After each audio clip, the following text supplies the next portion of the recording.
get some pigment going, basically. And this is really handy when you're traveling. You just have a little kit. And it would be nice if I had a little bit of a good brush, but I don't. And you just take a squirt of this. And this becomes my palette. See, there's my ink. Isn't that amazing? So, and then what's good about this is you can just work it back over what you've got going on here. Now Then you can release that later? Oh, no. This is just a way. This is just a way of using watercolor media back into things. That's all. It's just if you want to touch up an area, for instance, you could, so that what you're doing. This is kind of a harder to control. This is wet right here. This is very wet right here, and that's a very fine line versus this, which is just a toning.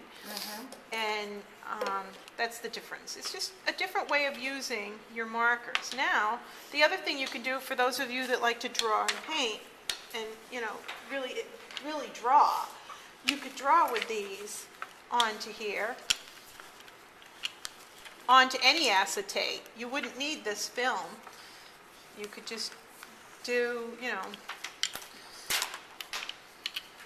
onto an untreated piece of acetate? Just anything that would hold the thing here. And then you can transfer, once you love your masterpiece painting here. Oops, this one's not working. Remind me to throw this bottle out. Take this. And this is, if you really like to draw, you can basically turn your drawings into a handmade print. And it'll have a different surface to it.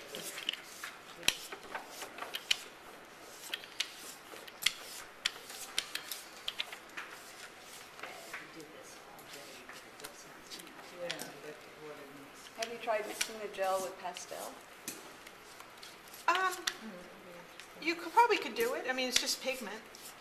But the thing about the watercolor, it's more like ink. It ends up being more like an ink surface. This was watercolor pencils. See, I've got my 4th grade drawing, actually my 4-year-old drawing, and you can